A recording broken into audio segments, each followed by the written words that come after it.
Hello, everyone. Welcome to Ethos Online. Again, this has been so much fun to share these messages and get different responses from people all across the nation. And so, again, welcome to Ethos Online. Whether, again, you are jogging, listening to this, or you're sitting down on your couch and just watching it that Saturday morning, or any day during the week, we want to welcome you. And again, just a reminder, if you want some notes that follow, again, what we're doing through these different studies, please go to tonywerfel.com. You'll find them there.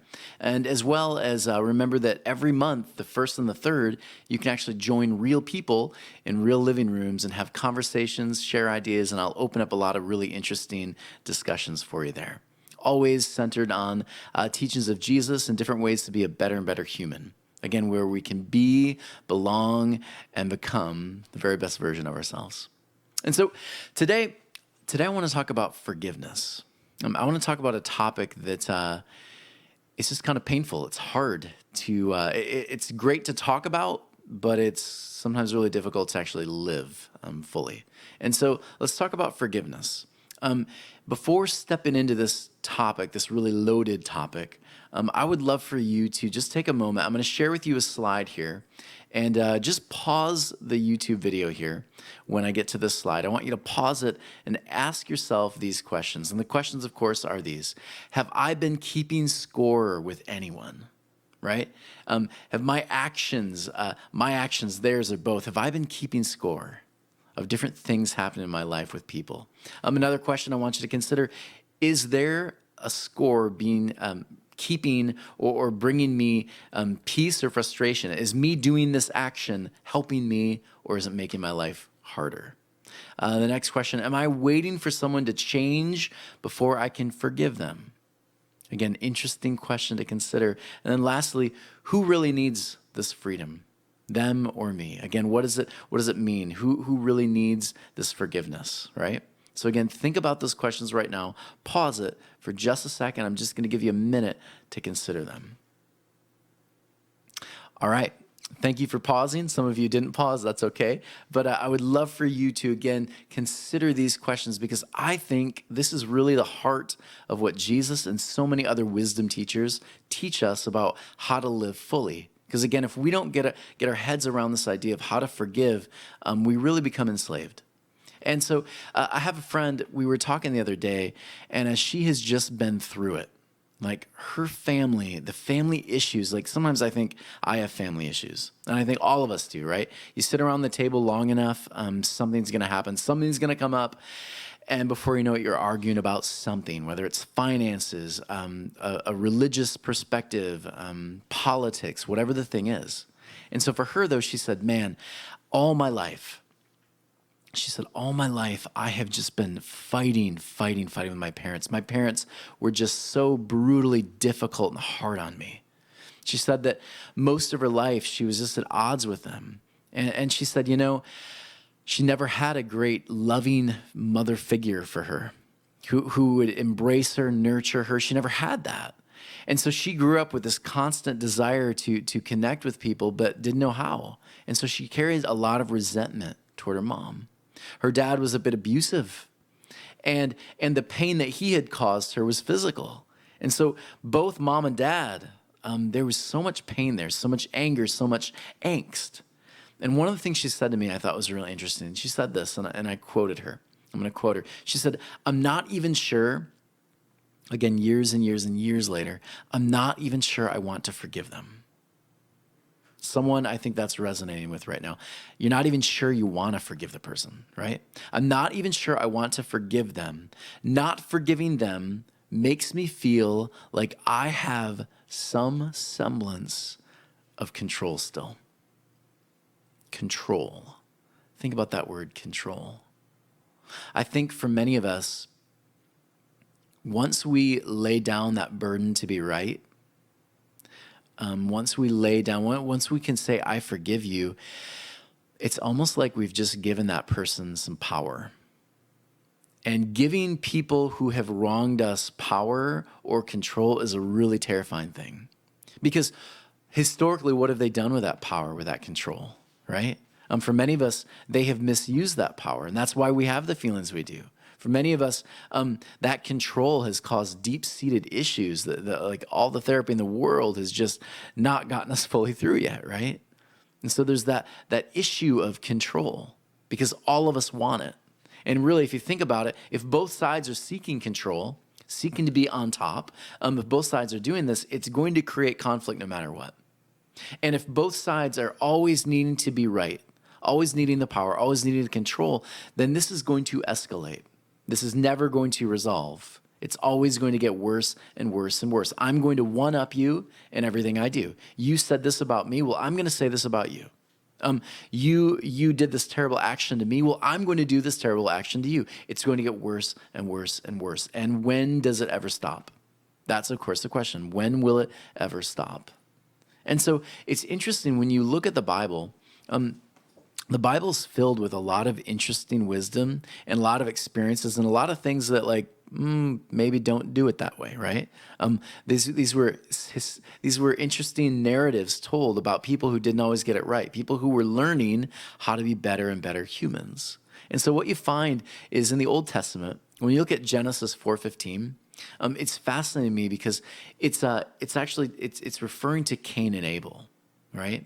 And so after Cain murders Abel, there's this interesting moment where this evil has been done. And yet you find this God, this divine, is not going to hold it against Cain. Yet Cain cannot live in the same place where he has hurt people. And I want you to consider that. Just something very simple. Sometimes the people who hurt us, sometimes we need some space. Right? We can forgive them. We can move. We can say, I want to restore the thing, but I'm also not going to participate in those discussions over politics. I'm not going to put myself in harm's way anymore. I can love you, but I'm also going to free myself and I'm going to have some distance. Sometimes creating distance is the thing that's going to bring us healing. And so Cain, what we have here is Cain is kind of sent out. And again, this is metaphor, right? This is deeply, deeply metaphorical. There's something really powerful going on here that I think says something about mankind. And so Cain, right? Cain, who finds his identity in what he does, is sent away. And watch this. This picture of God, he says, look, if anyone slays Cain, this is Genesis 4:15. If anyone slays Cain, then Cain will be avenged sevenfold. This is the first time we see an escalation of violence. If anyone hurts Cain, then they will be hurt 7 times worse. So here's where you get that word, this idea of 7. And again, the concept of 7, it's at its fullest, right? 7, completion, right? So you hurt Cain, you're going to be completely destroyed. Yeah? So can you be completely destroyed? Can you one-up that? Well, according to the Bible, right, if we continue in this kind of cycle of hurting each other, you hurt me, I hurt you, it does move into something really interesting. Genesis 4:24 said this, speaking of Lamech, if Cain is avenged 7 times, then Lamech 77 times. That's where we get that 77, right? That you're going to find later in the New Testament. If Cain was 7, then I'm 77, right? Yeah. If Cain could get if Cain could be avenged, then so should I, even more so. And then so again, notice this, it's escalating, more and more violence. And so watch this, Deuteronomy 19:21. This is where we begin to see this beginning to escalate even into laws. This is how our people will now respond. When someone does us wrong as a people, right? You nuke us, we're going to nuke you, right? You create weapons of mass destruction, we're going to have 20 times that, right? And again, arms race, all these different things we've seen historically over and over and over again. And so Deuteronomy 19:21, you'll find that Hammurabi's law, again, borrowing from it, you'll see this, your eye shall not pity. It shall be life for life. Eye for eye, tooth for tooth, hand for hand, foot for foot. That's how they were beginning to approach their enemies at that point in their story and their narrative. So think about this. A nation that continues to build its empire on an escalation of violence, at some point in time, we know historically every empire goes through this. And at some point, after you've pushed everyone else down, right, there will be another nation that acts likewise. And so we see over and over again, historically, Babylon, right? Then you have Media Persia, then you have the Greeks, then the Romans, all of these empires. When we build our empire on an escalation of violence, it just gets worse and worse and worse. Someone's going to lose. The winner is going to, in turn, lose again at some point. It gets worse and worse. I think you know where I'm going with this. And so I've found that there are a lot of counter voices. And what you can find, too, all throughout the Old Testament, there are many prophets who will say, no. Let's take our swords, let's turn them into plowshares, right? Let's stop being an army and let's become farmers, right?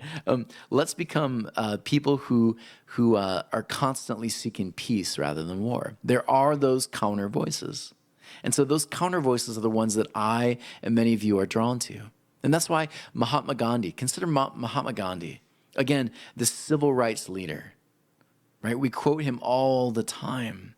But this is why Mahatma Gandhi will say things like, eye for an eye is going to make the world blind. He also said this, I object to violence because when it appears to do good, the good is only temporary, right? The good is only temporary. The evil it does, though, is permanent. Interesting, right? Again, it feels good, right? It feels good. We feel like we've kind of satisfied something, right? We feel like we've had the last say, but it's never really the last say, is it? That slap, that thing you said on the way out to that person, it really wasn't the last say, was it? That comment that you made in response to the toxic person online, it didn't cause them to say, oh, okay, well, yeah, you got me there. No, they're going to respond. It's always going to continue. It didn't permanently deal with the issue. It was a temporary solution. It didn't solve it. It didn't solve the issue. And that's why the words of Jesus to his people during Roman Empire, when they're under the Roman rule, right? Their thumb is on the Jewish nation.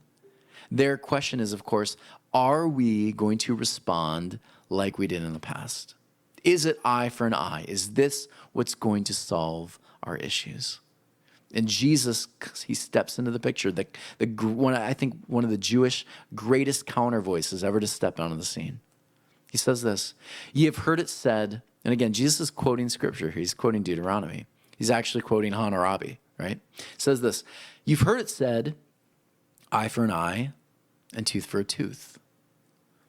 But I say, isn't that interesting? Jesus is reinterpreting scripture, which again, I think is what we all should be doing. We should be looking back saying, isn't this interesting what happened in the past? What did we learn from it? What beauty can we take from there and continue moving forward with the ethic we now know?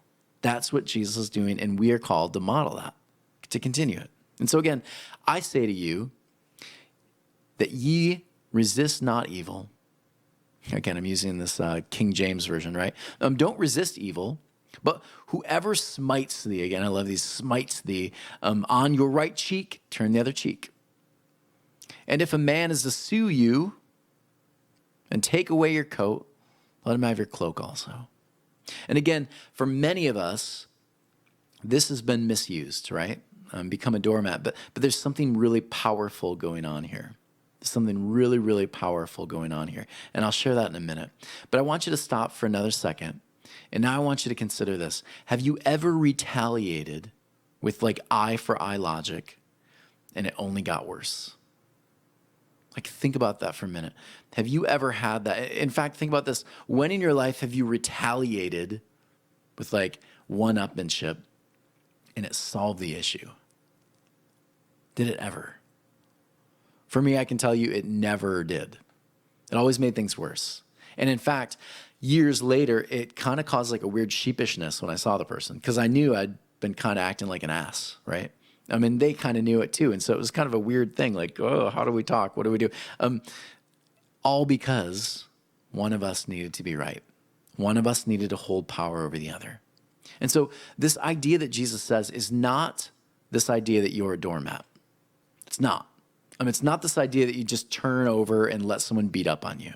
Because many people argue that's what Jesus is saying. And many people will say, oh, well, just responding with love is like doing nothing, right? You can't possibly do that. That's like being passive. Well, I think that's a misunderstanding of forgiveness. Because here's the thing. Here's what forgiveness is not. And I want you to look at this slide.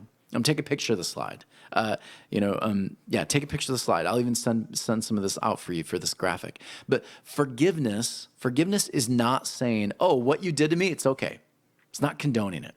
It's not saying, oh, it wasn't that bad, Mom, Dad. When you beat me, hey, no worries, right? Because that's a lie. What they did was horrible, right? The action that has caused you so much pain that wasn't good. And you don't have to pretend like it was. It was not good. Another thing forgiveness is not, it's not sitting there waiting for the person to admit they're wrong. When you forgive someone and you sit there and you wait for them to admit that they're wrong, you could be waiting forever. That's not forgiveness. That's you creating these little pauses. If you do this, then I'll do this, right? Forgiveness is not that, because the person may never change. They may never change. They may continue just being the exact same person they've always been. Another thing forgiveness is not, it's not eliminating consequences. Sometimes people do certain things and naturally there are consequences that happen. And again, that's where I love when people talk about God like sending down these evil things on people when they do bad. Well, no, Paul says that's not how it works. We do things, and there are natural consequences that happen. And those consequences, hopefully, they're going to teach us some things. It naturally will happen. You do this, A and B will take place, right? So it's not saying, oh, you murdered someone, and now you don't have to go sit in prison for a while and do this and this. Well, no, you did this thing. The law of the day, right, is going to take you and deal with those things, right?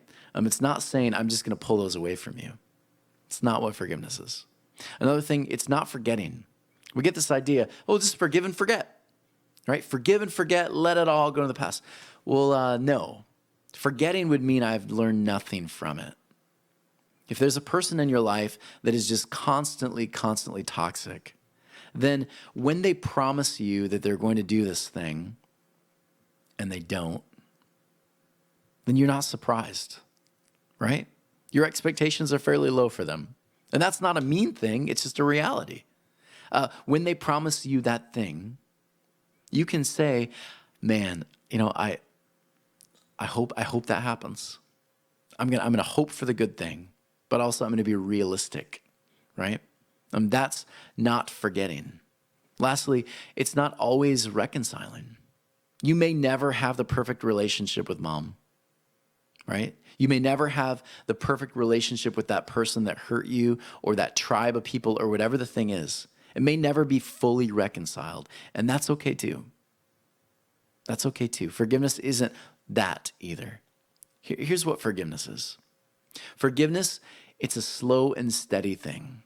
We have this idea that you can just forgive someone overnight, but that's not true. That's not how it works, right? It took you that long to go through the thing. It's probably going to take some time. And so it's a process like anything. And so don't beat yourself up when you find yourself angry, right? Don't beat yourself up over it. Forgiveness is, it's not allowing others to steal your joy, right? It's learning to say, I found peace. I can forgive, and I'm not going to allow that thing that's been done to me to control my future.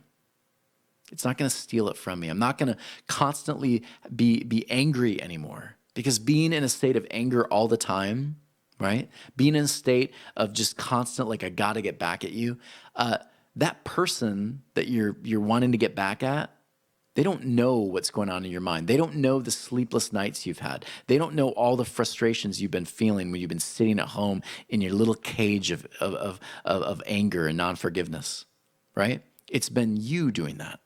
And so set yourself free. Forgiveness is saying, I'm not going to live in that thing anymore, right? Forgiveness.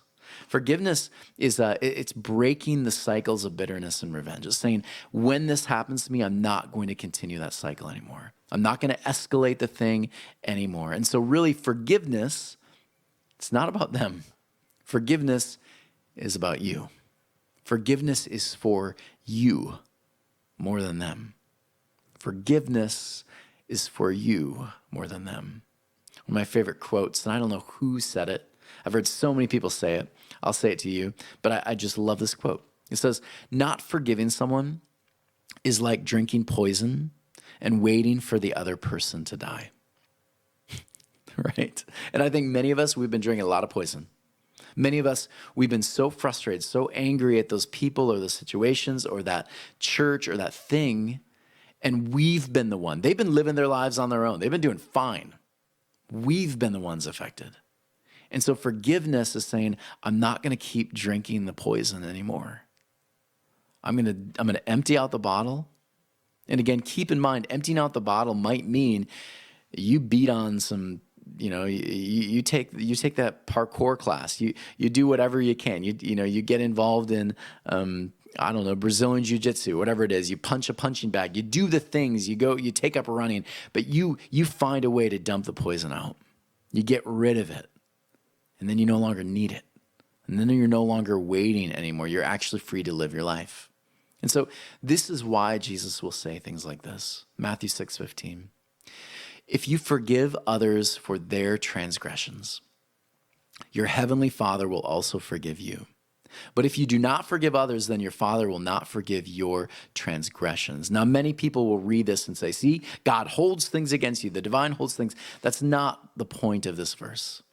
The point of this verse is you can only be as free as you allow others to be. Summed up, if you want to sum that whole thing up, you are only as free as you allow others to be. And that makes sense, right? Because again, once we stop carrying the terrible burden of needing to punish the other person, once we allow them to be free, it's then that we can finally leave that prison we've created for ourselves, and we can basically take flight. It's beautiful. And here's the other point. Many of us, we function on a point system. We functioned on this tit for tat, right? You do this, I do this. When you begin to live in this new space of learning to forgive, really forgive, when you learn it's about you, not stepping into that same cycle over and over again, the whole thing shifts. You begin to understand the divine is not keeping score. Why should you? You begin to understand people and scorecards. That's not a relationship. That's a sport, right? That's a sport. Friendships are not sports. Relationships are not sports.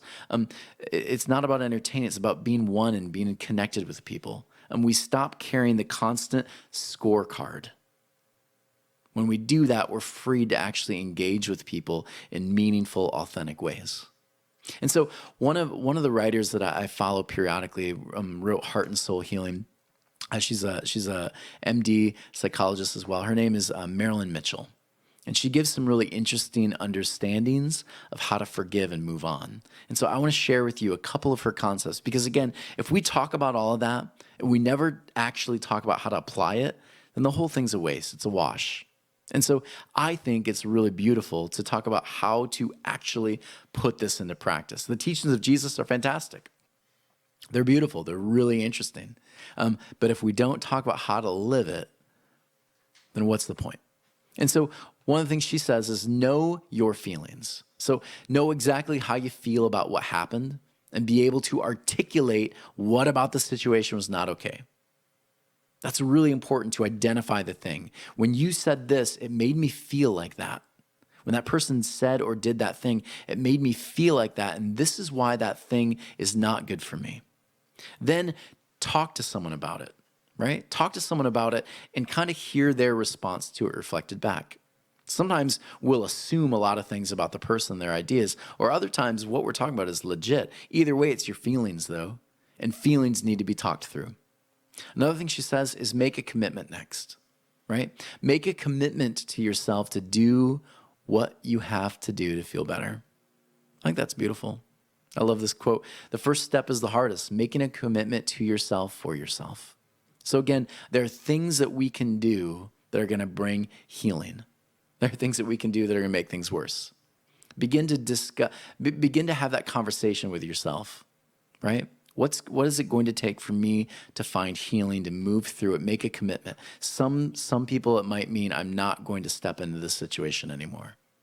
I'm not going to put myself in a place where I have to even be around this person in person, right? Those are things you make a commitment to.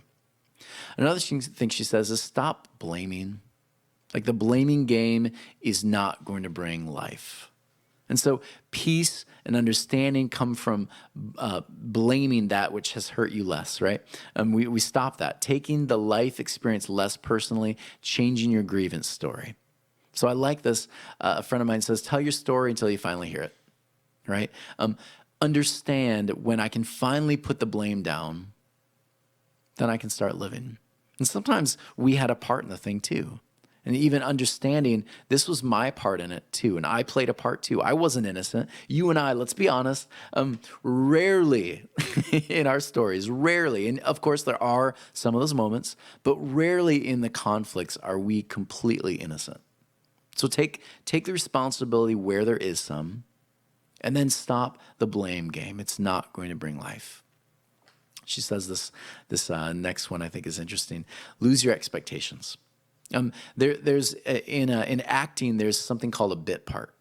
And the bit part actor, they're always going to play the same part. Oh, that's the funny guy. Oh, that's the villain. Whatever the thing is, they're going to be that person. They don't change, right? They're fairly flat characters in a story. And so again, stop expecting certain things from certain people. More than likely, that person is probably going to be the same no matter what.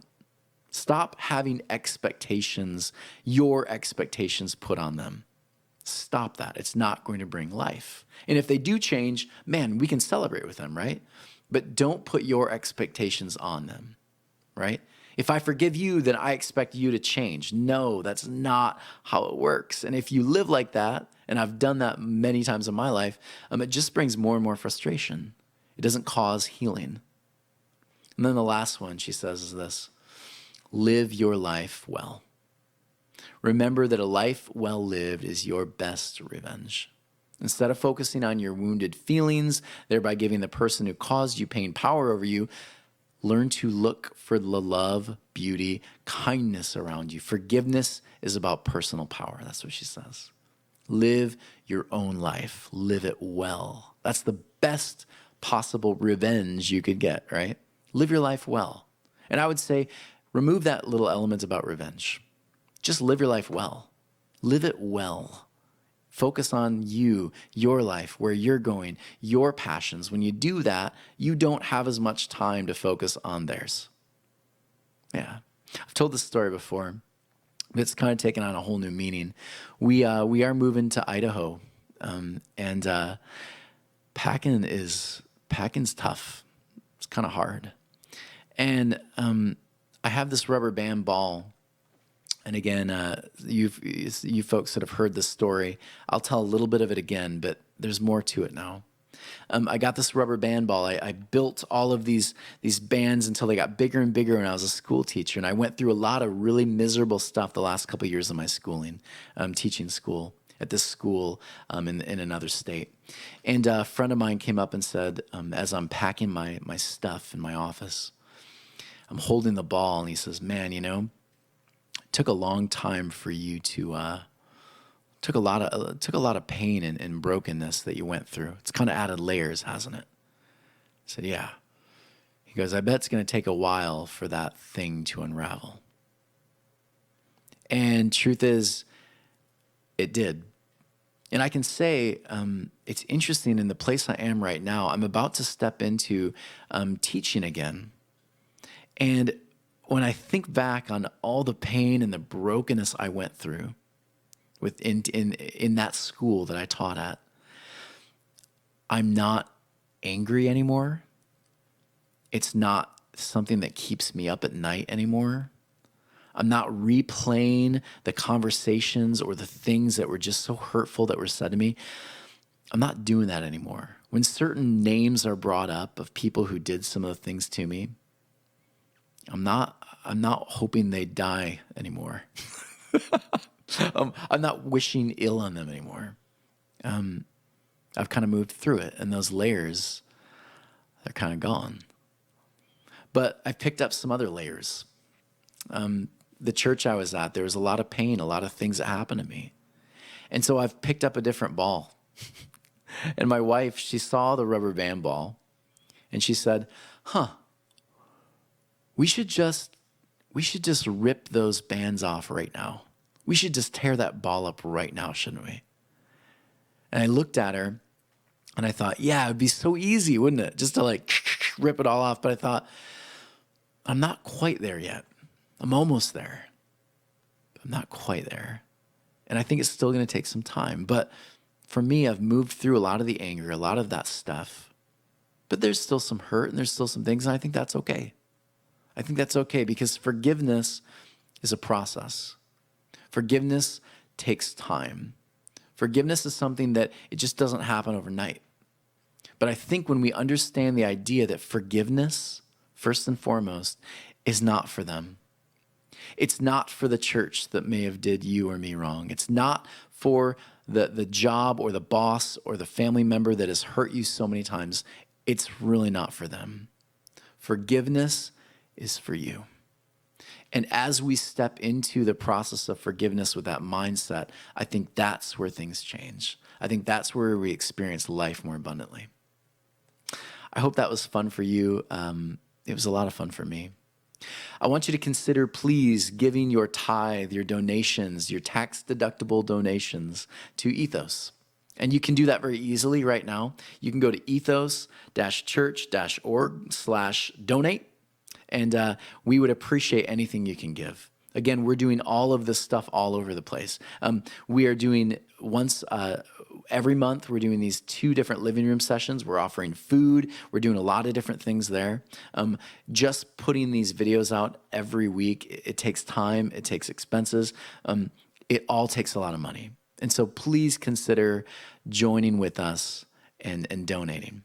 Also, please keep in mind the living room groups. If you are desiring to be a part of something bigger than a program, something bigger than lights and fog machines, if you're looking for a place where you can just be, belong, and become, a living room setting where you can talk about things and get really into the nitty-gritty of life, where you can feel accepted and not worrying about what you're wearing or any of those kind of things, join us at a living room group. At my website, tonywerfel.com, I'll be posting where these living groups will be. I'll also, if you send me an email that you want to participate, if you are in Kansas, in Colorado, wherever you are, I'll send you the link, and you can actually join us online there too. So either way, we hope you've enjoyed this, and we can't wait to continue living this kind of life together, where we can be, belong, and become the best versions of ourselves. That is Ethos. I hope you enjoyed this discussion today. Take care, everyone, and we'll see you next week.